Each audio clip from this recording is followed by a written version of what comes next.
যে আমার ঘর ভাঙলো তার মনের মানুষকে নিয়ে ঘর বাঁধার স্বপ্ন আমি কিছুতেই পূরণ হতে দেব না। প্রথমে আমার মনে হয়েছিল শাওন দিদি মিডিয়ার সামনে অ্যানাউন্সমেন্ট করার পর হয়তো অনিচ্ছা সহকারে এই বিয়েতে রাজি হয়েছে, কিন্তু এখন ওকে দেখে আমার কি মনে হচ্ছে বলো তো, দাদার মতো হয়তো ও এটা বিশ্বাস করেছে যে মন্দার বদলেছে, বা বলতে পারো মন্দারের এই বদলটাই হয়তো শাওনের ভালো লেগেছে। হ্যাঁ, সে তো বটেই, দাদার মান সম্মান বজায় রাখার জন্য শাওন সব করতে পারে।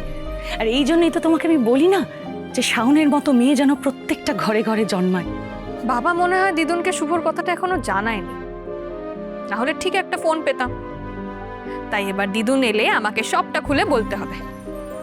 জানি দিদুনও আমার আর শুভর বিয়ের কথা শুনলে খুব খুশি হবে।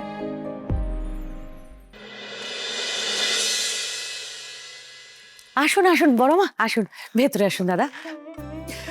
আসুন বড় মা, আপনার জন্য আমরা সবাই ওয়েট করছি। থাক থাক। মা, আসতে কোনো অসুবিধা হয়নি তো? গাড়ি ঠিক সময় পৌঁছেছিল? হ্যাঁ, তবে তার কোনো প্রয়োজন ছিল না বীরেন্দ্র। শাওনের বিয়ের খবর পেলে আমি নিজে থেকেই আসার ব্যবস্থা করে নিতাম। তবে খবরটা খুব অপ্রত্যাশিত ছিল বীরেন্দ্র। ভাবিনি যে এত তাড়াতাড়ি তোমরা শাওনের সঙ্গে।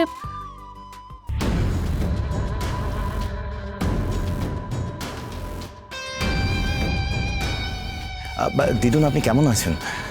আর আপনি যে এত দূর থেকে বিয়েতে আশীর্বাদ করার জন্য এসেছেন তাতে আমি সত্যি খুব খুশি হয়েছি। হ্যাঁ, আমাকে যে এই বিয়ের অনুষ্ঠানে সামিল হতে ডাকা হলো তাতে আমিও খুব খুশি হয়েছি। কিন্তু বীরেন্দ্র, যার জন্যে এত দূর থেকে ছুটে এলাম সে কই? শাওন, তাকে ডাকো। হ্যাঁ হ্যাঁ, আমি ডেকে দিচ্ছি এক্ষুনি। দিদুন,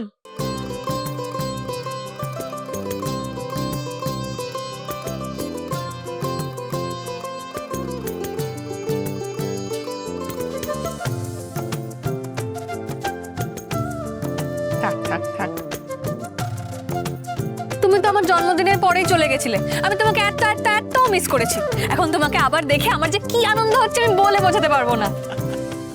তোমার বিয়ের খবরটা শুনে আমিও খুব আনন্দ পেয়েছি শাওন। এত বছর ধরে এই মুহূর্তটা দেখার জন্যই তো চাতক পাখির মতো চেয়ে আছি।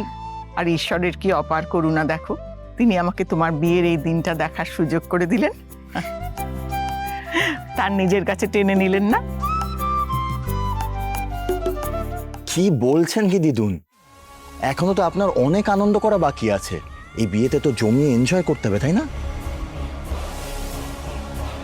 আর দেখুন, আপনি আসাতে আমাদের বাড়ির পরিবেশটা কত বদলে গিয়েছে। সবকিছুর মধ্যে একটা খুব পজিটিভ।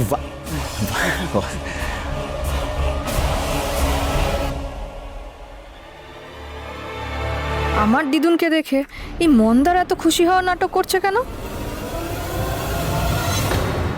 দিদুন, তুমি আমার সঙ্গে আমার ঘরে চলো, আমার তোমার সাথে অনেক কথা বলার আছে। চলো চলো চলো। শাওন, শাওন, সাবধানে নিয়ে যাও মাকে, দেখো যেন চোট না লাগে। চলো চলো। বড় মাকে দেখলে শাওন মা কি খুশি হয়ে যায়, তাই না? একদম ছোট বাচ্চাদের মতো। আসলে আমাদের শাওনের মনটা তো একদম ছোট বাচ্চাদের মতোই সরল দাদা।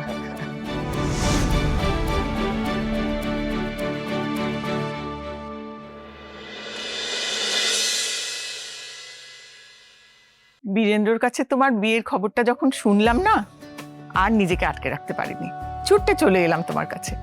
আর শুনলাম তুমিও নাকি তোমার বিয়ের কথায় খুব খুশি হয়েছ।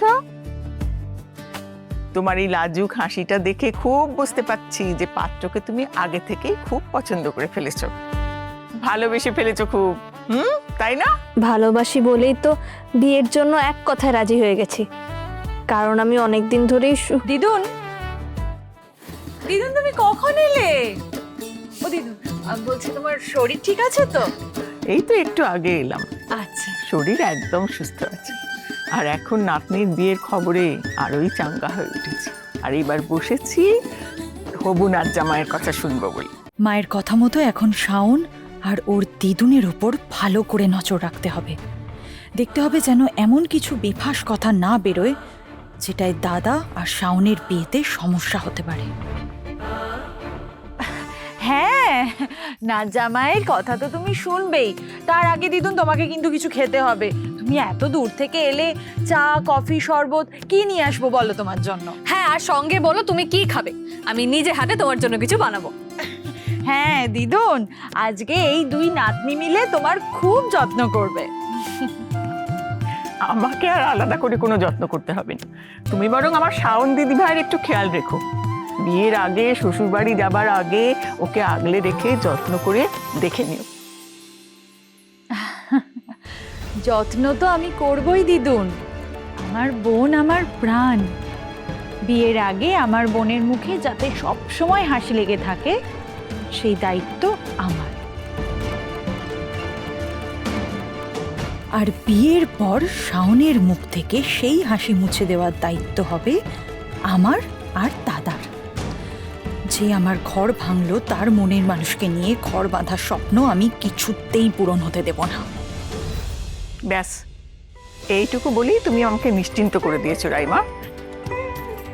এইবার তুমি আমাকে নাত জামাইয়ের কথা কিছু বলো তো দিদি ভাই, যাতে আমি বুঝতে পারি যে আমার নাতনির দায়িত্ব ঠিক হাতে যাচ্ছে। এটা বুঝে আমি আরো নিশ্চিন্ত হই। হ্যাঁ দিদুন, আমি তো সেটা বলবো বলছি শোন না, চল না আমরা দুজন মিলে দিদুনের জন্য শরবত আর খাবারটা বানিয়ে আনি। চল। না না না রাইমা, শাওন এখন আমার কাছে থাক, আমার ওর সঙ্গে একটুখানি কথা আছে। তুমি যাও না, শরবতটা বানিয়ে নিয়ে এসো বরং। তবে দিদুন, ও যে বললো তোমার জন্য খাবার বানাবে, সেই জন্যই তো আমি যেতে বলছি। আমার এখন একদম খিদে নেই, তুমি শরবতটা আনো তাহলেই হবে। আচ্ছা ঠিক আছে।